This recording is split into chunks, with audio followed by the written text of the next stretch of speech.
Hello everybody, welcome back to Screen Stars. I'm here today to bring you my review for the DC animated film Batman: Soul of the Dragon.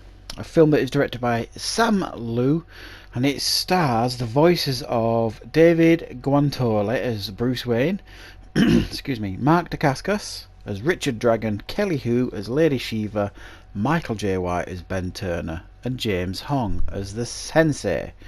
Now, this film it goes a long way in trying to tell the early years of Batman, Bruce Wayne, how he sought out to improve his skills and things like that, much like in many ways like the beginning of Batman Begins, the Christopher Nolan film. You see him training at like this dojo with some very other skilled martial artists and a sensei, and much of this tale is told through flashbacks, how he progressed through this training, and they all learnt their trade, and the film then kind of transitions. It's a bit of a mixed bag, this film, in a sense of it's a little bit all over the place narratively and tonally. It's got a very James Bond opening, and it's not subtle in that. It rips off Enter the Dragon as well, and it's not subtle in that, and also things like Batman Begins. It's a Batman film that feels very much not like a Batman film, if that makes sense. For quite a large chunk of the film, he's not even dressed as Batman. He's Bruce Wayne, teaming up with his old students, who they team up with a common cause to try and save the world from this evil Cobra cult that is trying to release this evil presence into the world, sort of thing. And they have to team up years later after training together to try and sort that out. So it's actually, in many ways, it's a good film, this, especially if you like the DC animated films. It's what you expect. It's got a good voice cast here, and I think they all do particularly well. The action's pretty good. The animation's fairly slick, quite traditional, and it's a good, fun animated film that moves along at a pretty steady pace.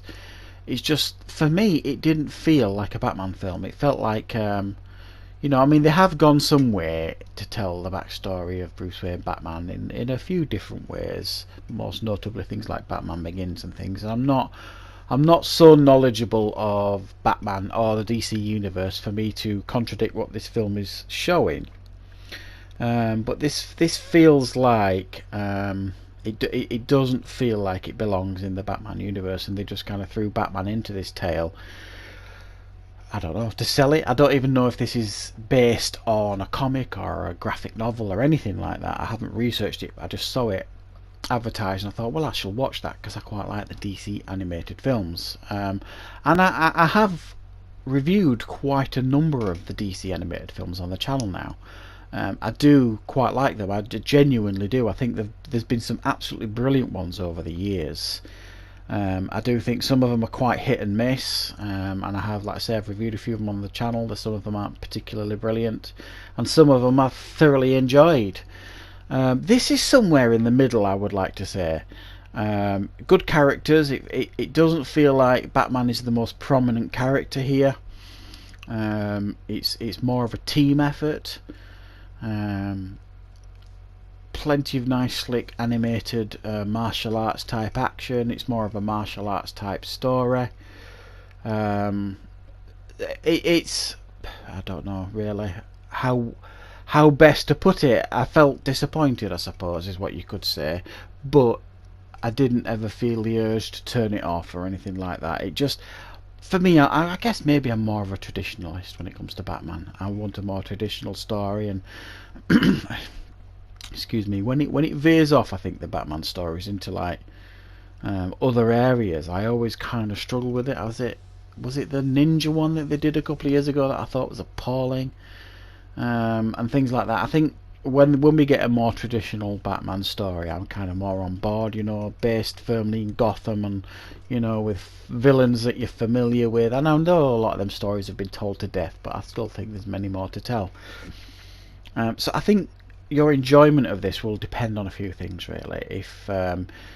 If you're happy to see something a little bit different with Batman, if you're a fan of the DC animated films that they churn out, and they do fire a few of these out on a yearly basis now, I think it's fair to say that you could argue that the DC animated universe is doing better than the live action one to some degree.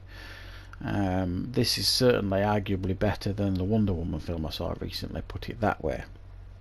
So it's fun. You do get to see the early years of Bruce Wayne, how he got so skilled to be Batman later on. We're also introduced to other characters.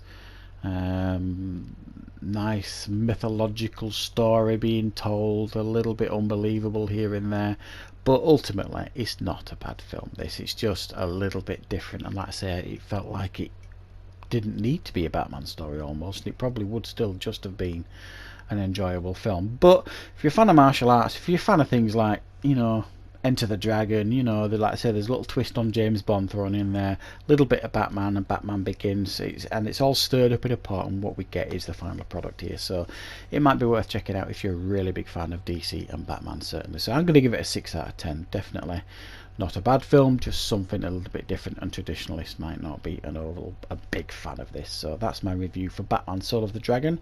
I hope you liked it. Thank you very much for watching, and of course I will be back on the channel with plenty more content, so I shall see you soon.